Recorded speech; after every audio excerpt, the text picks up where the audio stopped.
Nos atiende don Alberto Mariño. Las concesiones por lo general no hablan, envían comunicados, los abogados mandan notas, pero don Alberto muy gentilmente nos va a atender, es el presidente de la concesión. Don Alberto, buenos días. Muy buenos días, Julio, a usted y a todos los compañeros de la mesa. ¿Qué le responde usted al Contralor sobre esta preocupación que tiene de lo que significaría la cancelación anticipada de la obra? Mire, Julio, la concesionaria ha venido haciendo todos los esfuerzos posibles para que la obra se ejecute.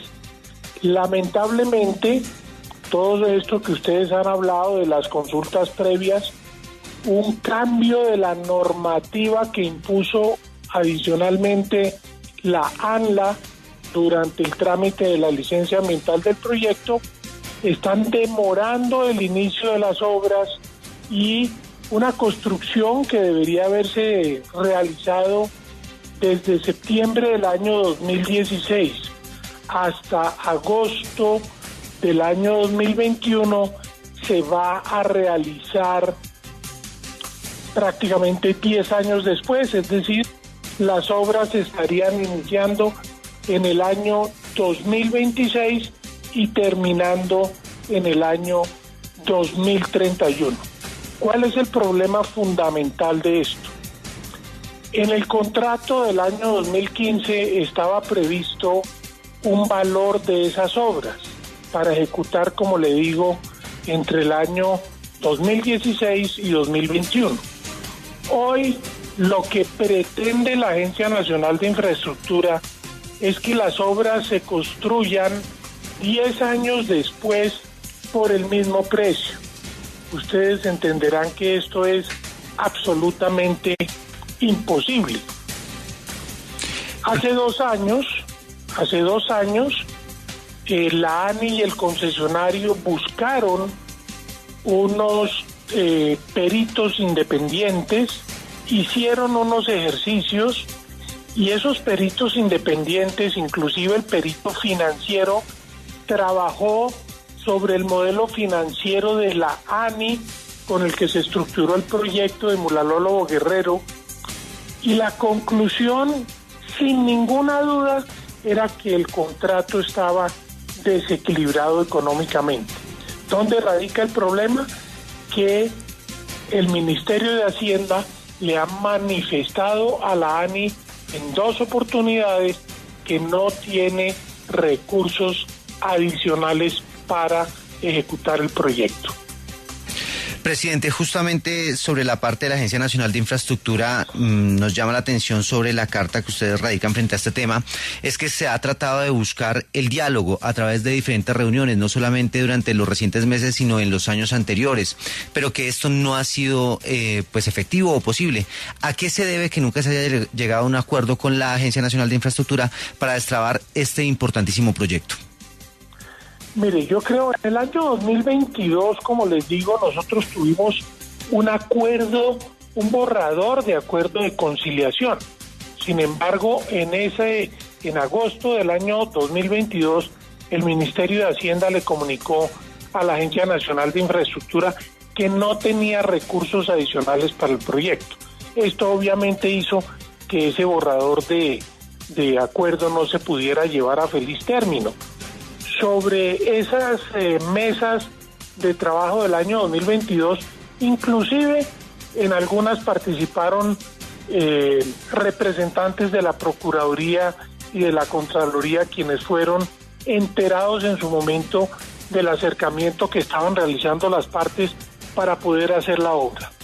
Posteriormente, con la nueva administración, hemos tenido múltiples reuniones, año 2023, 2024, inclusive en el propio Ministerio de Hacienda hemos tenido reuniones. Sin embargo, nuevamente en agosto de este año el Ministerio de Hacienda le ratificó a la Agencia Nacional de Infraestructura que no tenía recursos adicionales para la ejecución del proyecto.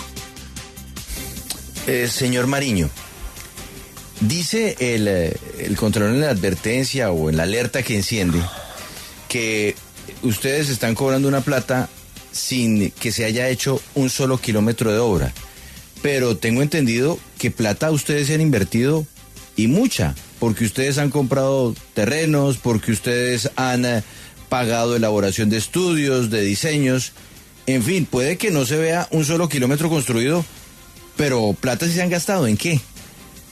Mire, estos contratos de concesión tienen unas inversiones iniciales en la elaboración de los estudios y diseños, en todos los trámites ambientales, la realización de las consultas previas, apoyos a la Agencia Nacional de Infraestructura, como es el pago de la interventoría que ha sido designada por la propia Agencia Nacional de Infraestructura, compra de predios y todos los apoyos que requiere la ANI internamente para desarrollar sus temas sociales. Estos aportes de la concesionaria se vienen dando desde la propia firma del contrato, es decir, desde comienzos del año 2015 nosotros estamos aportando recursos, todo lo que ha sido la administración de la concesionaria, las pólizas que hay que darle a la Agencia Nacional de Infraestructura, unas consignaciones en unas cuentas especiales que maneja la propia ANI. Todo eso ha sido gracias a los aportes de capital que ha colocado el concesionario, como le digo yo, desde hace prácticamente 10 años. Sin estos aportes de capital, pues no hubiera sido posible adelantar esta etapa que se denomina de preconstrucción del contrato. La concesionaria hoy, con aportes mayores de capital a lo que estaba previsto en el contrato, sigue funcionando y sigue desarrollando actividades de compra de predios, de imposición de servidumbres para poder ejecutar las obras, de modificación de la licencia ambiental, porque ustedes entenderán que han transcurrido casi 6 años desde que se inició el trámite y la situación ambiental del proyecto hoy es otra. Como le digo, todo esto es gracias a los aportes de capital que hemos venido haciendo. Nosotros tenemos desde hace 3 años equipos listos, disponibles para iniciar las obras, pero ustedes entenderán que el costo de las obras tiene que ser acordado con la Agencia Nacional de Infraestructura. Señor Mariño, usted nos hablaba de un cambio en la normativa relacionado con el tema de licenciamiento de la ANLA. ¿Cuál fue ese cambio en la normativa que se realizó frente al proyecto?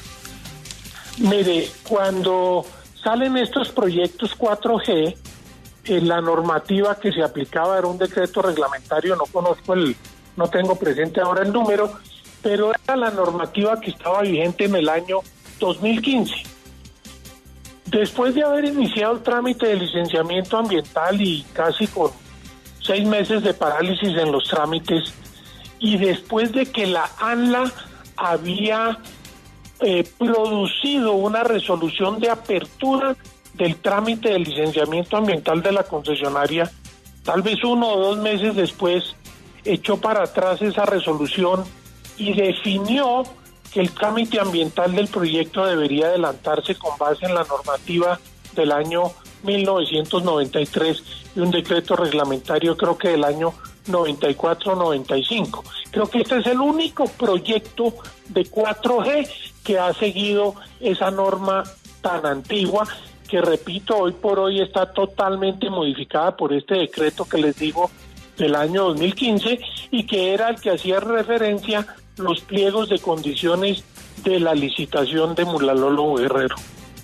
Con esto que usted nos ha contado hoy, pues nos queda claro que los puntos de vista del gobierno nacional y de ustedes como concesionaria están muy lejos. Lo que ha dicho el gobierno es que no tiene plata, como usted ya lo ha mencionado, y ustedes pues que ya han invertido suficiente y que han esperado muchísimo tiempo para que todo esto se pueda desarrollar. ¿Cuál sería entonces la solución, ese punto medio para que se pueda dar un arreglo definitivo a esto? Porque lo que vemos es que las reuniones no han dado mucho fruto.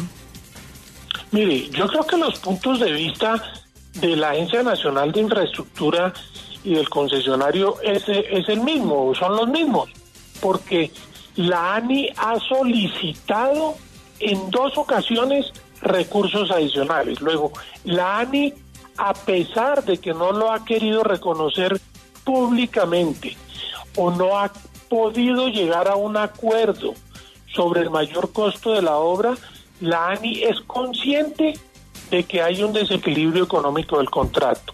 Si esto no fuera así, su presidente no hubiera dirigido una carta al Ministerio de Hacienda solicitando recursos para el contrato, recursos adicionales a los que están destinados al contrato.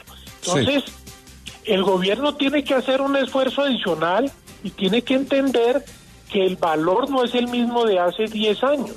Y creo que en eso ha sido demostrado, como les dije, en dictámenes periciales independientes del año 2022 y la propia ANI en sus ejercicios financieros internos cuando le pide en agosto del 2024 a Hacienda cerca de $1 billón adicionales para la obra según sus cuentas. Sí. Hemos hablado mucho de las consultas, pero ¿cuáles son las consultas? ¿A qué comunidades y por qué tema? Unas consultas previas a las comunidades de Mulaló y Lobo Guerrero. Se supone que esas consultas previas se realizan porque el proyecto les genera unas afectaciones y lo que se busca con esas consultas es compensar a esas comunidades de tal manera que el proyecto no las afecte.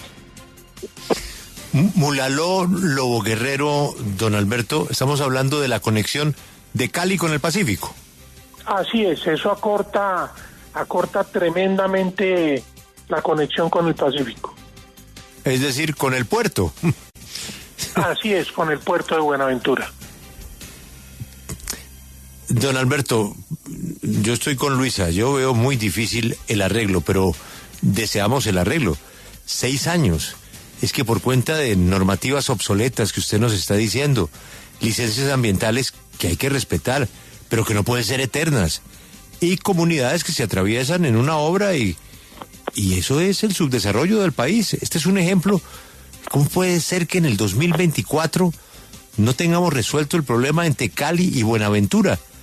Un puerto que representa lo que representa en materia de carga para el país. Pero debo hacerle la pregunta modo Alberto Casas. ¿Esto termina en una demanda de ustedes contra el Estado? Julio, actualmente hay un tribunal de arbitramiento que interpuso Covimar a finales del año pasado porque el contrato no puede seguir así. Usted entenderá que nosotros tenemos la mejor buena voluntad, como les dije, seguimos aportando recursos muy por encima de la exigencia mínima del contrato en aras a que el contrato no se paralice mientras la ANI busca soluciones para que las obras se puedan reactivar. Nosotros tenemos la mejor disposición para ejecutar las obras.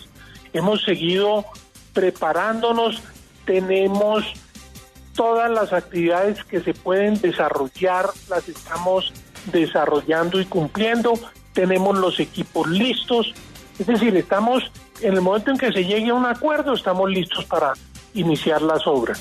Pero por el bien de la comunidad y por el bien del país, esta indefinición no puede continuar por más años y esa es la razón por la cual nos hemos visto obligados a convocar un nuevo tribunal de arbitramiento que bien decida la terminación del contrato o bien defina el monto de recursos que debe aportar el Estado para que el proyecto se pueda desarrollar y las obras se puedan iniciar. Don Alberto, ojalá que esto se pueda arreglar por el bien de la infraestructura del país. Ha sido usted muy amable y gracias por explicarnos las diferencias que hay con el gobierno y con esta preocupación de la Contraloría. Le deseo una feliz mañana y un feliz arreglo. Muchas gracias. Lo mismo para ustedes.